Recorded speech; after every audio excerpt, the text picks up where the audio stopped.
Good evening, and it's great to have you with us here on a very busy Tuesday night. A lot to get to tonight. Breaking news coming in right now in the impeachment trial of former President Trump. Senator Patrick Leahy, presiding over the trial, has been hospitalized late today, and what we're learning tonight will go to our team on the Hill.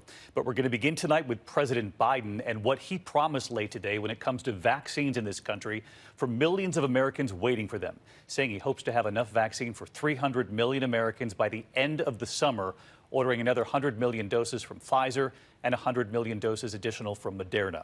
It comes as the global pandemic now reaches a staggering new toll. More than 100 million cases worldwide and more than 2 million dead. Here at home, more than 25 million Americans have now tested positive. That's 1/4 of the total cases worldwide. More than 424,000 lives have been lost here in the U.S. Tonight, President Biden again telling Americans this is a wartime effort requiring, quote, aggressive steps, saying keep the faith, we will get there, and that he will always level with you. Those additional doses from Pfizer and Moderna ordered, but he said it will take time to get them and then get them out. Talking about FEMA helping with mass vaccination sites and hundreds of millions of Americans able to get vaccinated by this summer. Governors welcoming the news tonight, but adding that the rate of the vaccine still is just not fast enough. Long lines tonight in many places across the country. These images from Chula Vista, California. And late today, Vice President Kamala Harris rolling up her sleeve for her second Moderna shot, hoping to reassure Americans and urging them to get the shot when they can. There is also news tonight, new guidance from the CDC on whether to open more schools. And ABC's Stephanie Ramos leading us off. After weeks of frustration over a slow vaccine rollout and desperate calls for more supply, the president saying help is on the way. We will both increase the supply in the short term by more than 15% and give our states and local partners more certainty about when the deliveries will arrive. The Biden administration now promising to buy an extra 100 million doses of both the Pfizer and Moderna vaccines for a total of 600 million, enough to vaccinate 300 million Americans by the end of this summer.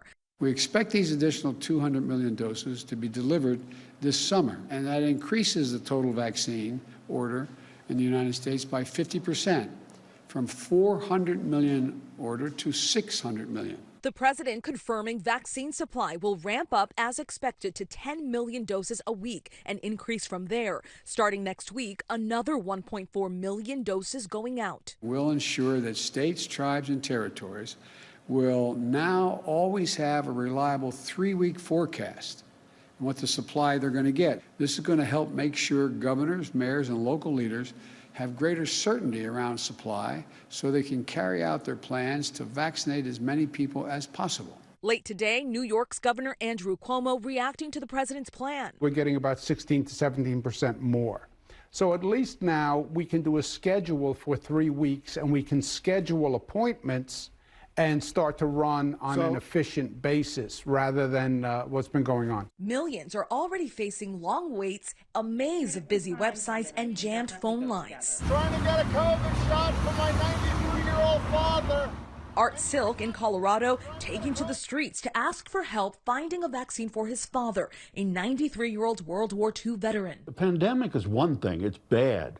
But the way this thing is being handled is terrible. His kids finally landing an appointment by searching online in the middle of the night. More than 23 million of the vaccines have been administered, but just under 3.5 million people have received both doses. Liz Scott in Arizona can't schedule a second dose for her parents who are over 75 with underlying health conditions. There is nothing. I have looked every day at every location, and there is not an appointment available. This is a life or death situation. They have compromised immune systems. And in some of the hardest hit communities, fewer vaccinations. Black and Latino Americans are nearly 3 times more likely to die of COVID-19. And new data from 16 states revealing blacks are often 2 to 3 times less likely to be vaccinated. Many people don't have a car to drive to a high volume vaccination center.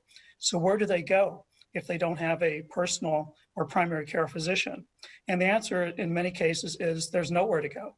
So let's get right to Stephanie Ramos with us live tonight from a mega vaccination center. This one set up in New Jersey. And Stephanie, we're learning tonight from the CDC there's new guidance out when it comes to the safety of children going back to school.